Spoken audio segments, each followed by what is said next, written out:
What's up, everybody? Noble Comics here with another live stream. Just got off of work. Uh,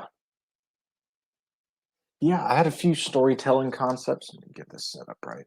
That I wanted to talk about. Stuff I've been thinking about for a while. Some different ideas here.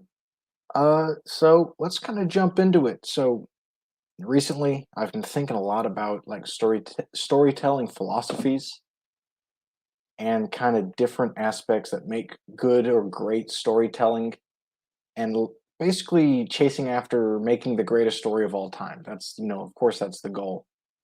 Um, Before I get started, if you can see that, buy the merch. Awesome shirts and hoodies and everything else. NobleComicsPublishing.com.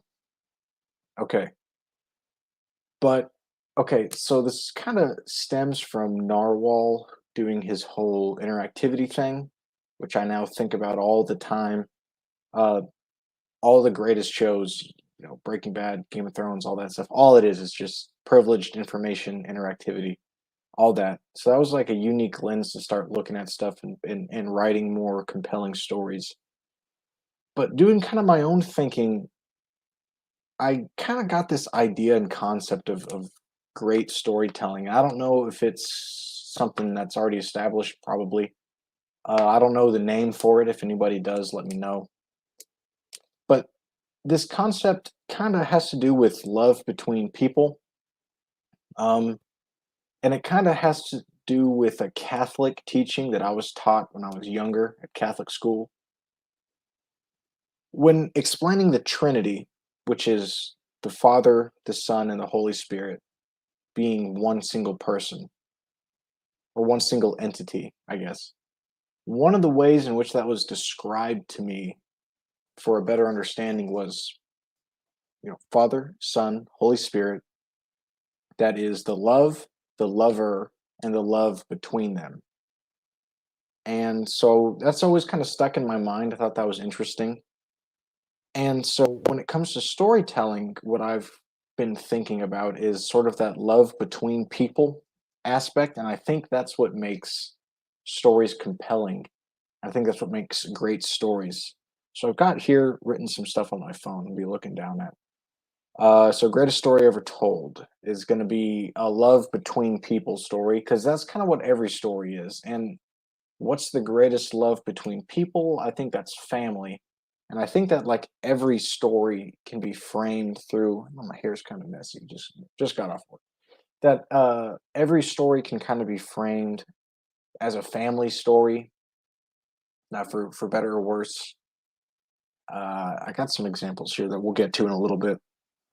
And out of the family dynamic, what I have always found the most compelling is the father son story.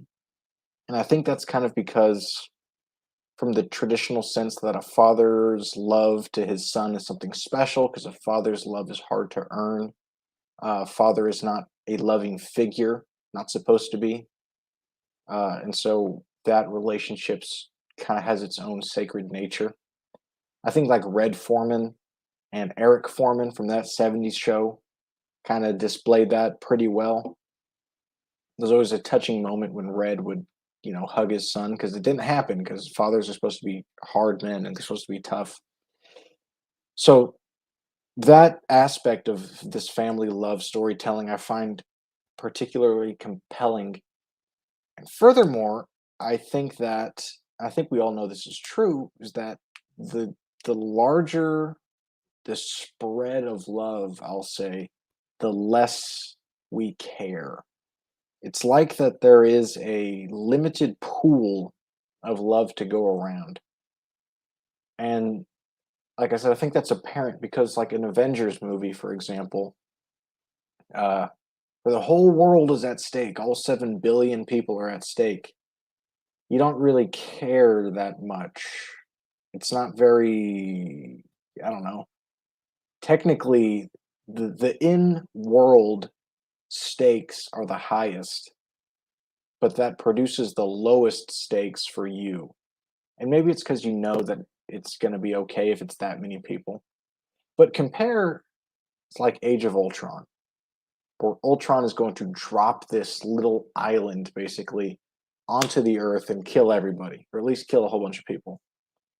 And compare those stakes to like uh El Camino or the Joaquin Phoenix Joker. I think both of them work. Let's go El Camino. That's the Clint Eastwood movie, right? Or it's kind of him and this kid, and he has this fatherly role for this kid who needs to learn how to be tough. And spoiler, I don't know. At the end, Clint Eastwood dies. He kind of sacrifices himself for this kid in a way. Compare that single death to the like, oh, tons of people who are dying because debris falling and crushing buildings. It's like that one death has way more impact than 1,000 numbers, basically, right? Or like I said, the Joker, Joaquin Phoenix's Joker, like when he's on the the bus, the train, and he shoots those three guys. Like those three deaths are more impactful than the 50,000 guys that Captain America kills in his movies, right? Or any of those big John Wick killing all these people, whatever it is. Sorry for that. That's my phone going off. Uh, Whatever it is, it's just not compelling. It's not high stakes. It doesn't feel that way.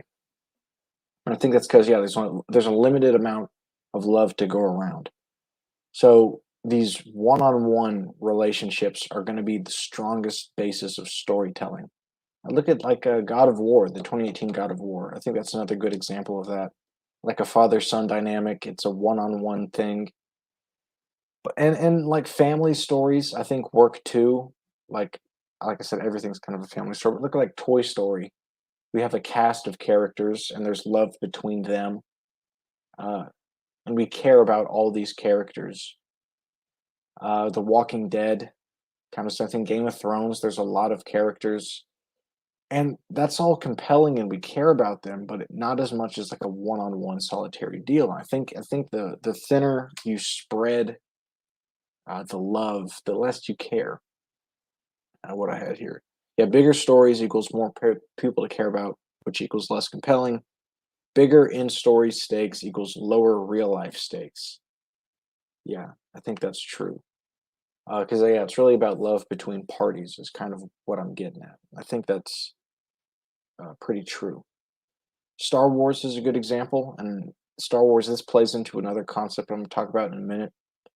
Because Star Wars, despite it being this huge, expansive story in this very complicated universe, at the end of the day, is a father-son story or a family story. And George Lucas said so himself. It's really about father-son, whether it's Obi-Wan Anakin or Anakin Luke. It's really a family story. I think that's why it's more compelling. And then yeah, you compare that to the Avengers, like I said. Now you compare it to like Kill Bill, which, like I said, love between parties or lack of love between parties. That's how you get a good revenge story. And so Kill Bill, it can be the lack of love, the hatred of Bill from Kiddo, or you could see it as the love for her daughter, and that is also really compelling. And again, it's very focused on these very few characters. And I think that's very compelling. You get some actual stakes like that. Uh, Now, then I was thinking, well, if that's true, if the lower the number of people, the more compelling, then what about an individual story of just one person? Can you tell a compelling story with just one person?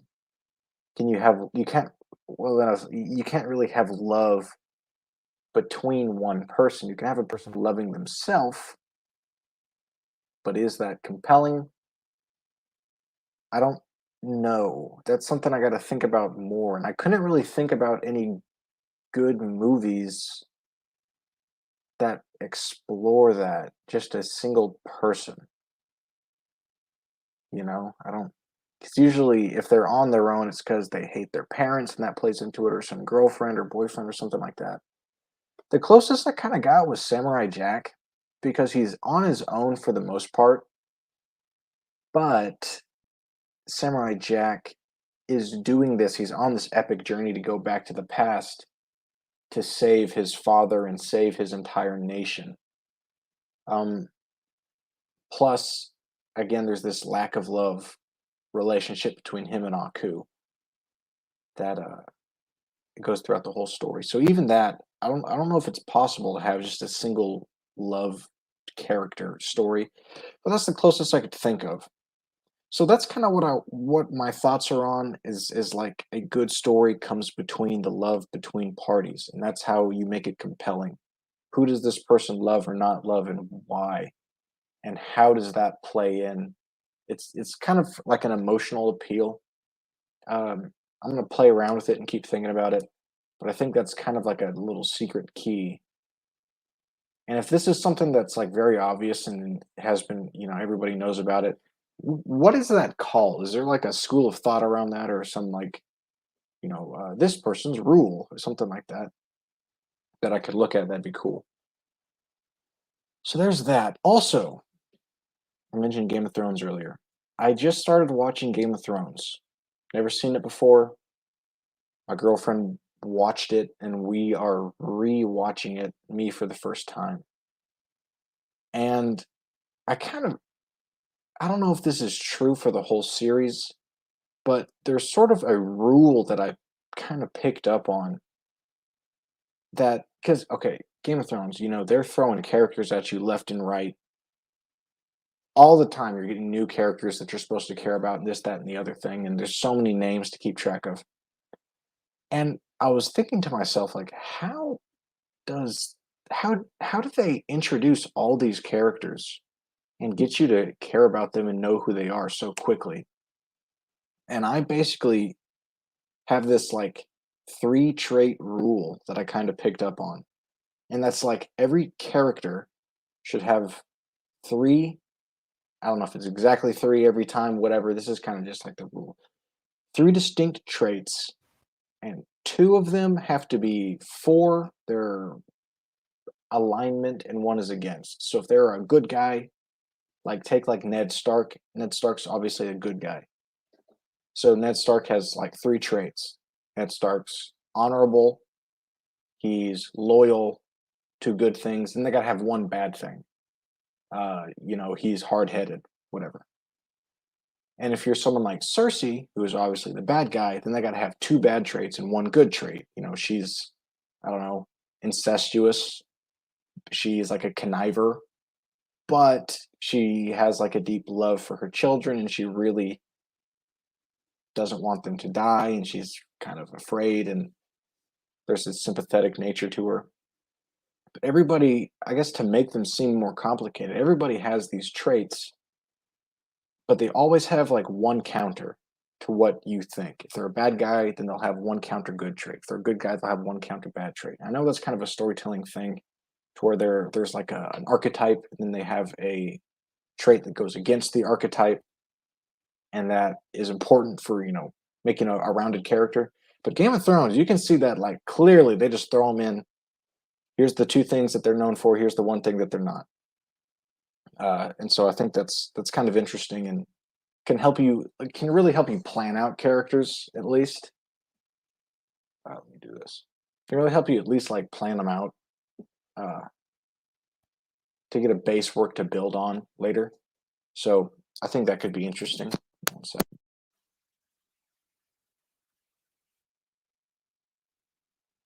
Sorry about that. I'm back. Okay. So that was an interesting thing. This whole trait rule. This is probably not going to be a long stream. I think I'm almost done. Uh, Another thing that I wanted to talk about was this issue that I have run into myself quite a bit, and I'm starting to, oops, actually understand it a little bit more. And that is the interesting concept versus good story issue. I realize, I've been writing comics, though I'd say more accurately writing characters, forever, since at least like 2016, though very heavily like 2018 beyond. And all through 2018, looking back at what I'd written, I realized that I had written literally hundreds of interesting concepts, but very few good stories. And like here was one example. I had this kid, this high school kid. and he's always daydreaming, looking out the window, whatever. And one day, this like meteorite, something comes from the sky, wham, crashes into the ground, and he goes to investigate. And there's this, it's like an amulet or a bracelet, something that he puts on, and he has these superpowers. And it's like, okay, that is an interesting concept. That is a cool jumping off point. But is that a good story? No, it's not really a story at all. It's like an origin. I thought I had tons of these where I was like, oh, that's awesome. But then they all just kind of fizzled out. Like that kid was like, oh, and then I don't know, more of them fall from the sky and some of them are evil and he has to fight the evil ones and just fizzles away into mediocrity. So I think that's kind of an interesting point is having a good story versus having an interesting concept because anybody can come up with an interesting concept. That's it's like in one sentence you can be like, oh, that sounds awesome. Like I don't know, can I come up with something on the spot? Like a blind cowboy has to find the guy who kidnapped his daughter. Like an old west story. He used to be a badass shooter, but now he's blind. Somebody wants to get back at him. They kidnap his daughter. Now he has to go find him. That sounds like a pretty interesting concept. That's a cool concept. Is that a good story? I don't know. Could be, couldn't be. I don't know. But I'll remember that. Kind of stuff like that. Anybody can come up with like something that sounds cool, but actually executing it's a whole other problem. Okay. My last topic, like I said, this is a short one. My last topic is something I kind of want to continue on this channel. I want to like on the live stream over the course of however long, write a great story and kind of go through the process with you guys. And this is kind of one type of storytelling that I like a lot. I mentioned this in a previous one. It's kind of the same thing. I said like the stories where nothing happens. I mentioned Good Time. I mentioned One Flew Over the Cuckoo's Nest. There's others I know, but it's like where nothing happens. It's an anti-story, or where the whole world, if the story didn't take place, the world doesn't change at all.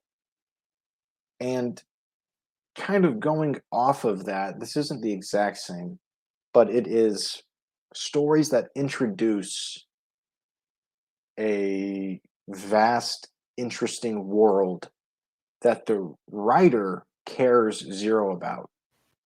So I guess instead of introducing a character or situation that seems meaningless in a regular world, it's like introducing this awesome world and then having a normal story be told. I had a few examples of that, and that's one story that I want to tell. And I think that there's some way I can combine all these ideas and tell one really awesome story. But it had examples. Star Wars was one. I said I'd get back to that. Because the lore and whole history of Star Wars is so vast and complicated and awesome. My favorite thing about Star Wars is all the non-canon extended universe stuff. Like the movies are fine, shows are fine, but that stuff is what's really interesting. But again, the movies don't even touch on it. They talk about like the Force, and that is it. There's so much more because it's like here's this big awesome universe. Now let's focus on this family. Let's focus on these guys. We care a little bit about the world just enough so that we can get through the story, but the rest of it we don't care about. Lord of the Rings is kind of the same. Now, Lord of the Rings goes a lot more in depth, I think, to like the world lore, but there's like tip of the iceberg. They're the movies, like all the characters and the whole history and all the weapons and everything like that. Giant, vast, complicated, fleshed out world that we don't care about because we're going to focus on like this brotherhood story, these few individuals. Blade Runner is kind of the same way. Awesome world that we care little about. I had Dread on here. Now, this is specifically the movie Dread, the newer one with what's his name? Kurt something, something or another from The Boys. I can't remember. But that's kind of the same thing. We're introduced to the Dread world. There's like a brief introduction, then we just jump into this crime story. We don't really care about the rest. And some properties that I think don't do that, but are still pretty good, like Star Trek. Very much you're interested in the whole world, not just a single like glimpse into it. Like the world's what's important. Game of Thrones, the same thing. Obviously, the lore is like right up in your face all the time. That's what's important. Terminator, I think it's the same thing. It's what's important. And they tell these stories from the giant, awesome world, which is cool. But I think that in a weird way, the less that you talk about the world lore, the more vast it becomes. Because once you say how things go, then that's set in stone. You can't go back and change it. It's kind of like Batman's like the pre-Batman years back when he was like studying and abroad. It's like that is so full of mystery. Anything you could write literally just infinite stories that happened in that period of time because it's not nailed down. As soon as you nail it down, this is what he did day one to day 10,000 or whatever, then that's it. Those are all the stories that can be told. And if Lord of the Rings went through and they told you every single name and every single yada, yada, yada, then that's it. And there's nothing else that can grow from that. So I think by being a little bit more lax with it, you're actually kind of allowing it to be more vast on the back end. You can go and tell different stories that maybe weren't established. You can go and tie in characters and concepts and weapons and stories to other ones. And that's always just awesome stuff that the fans like. So I think that's kind of interesting is this vast, awesome world that the writer doesn't care about. You know, the writers be like, oh yeah, here's this awesome da da da da, but we're just gonna focus on these two people and their relationship together. And I like that. I'd like to play around with that. I like to write a cool story. Like I said, I'll kind of want to do that on stream and see how that turns out. Um, but I think that's kind of all I had. What did we talk about?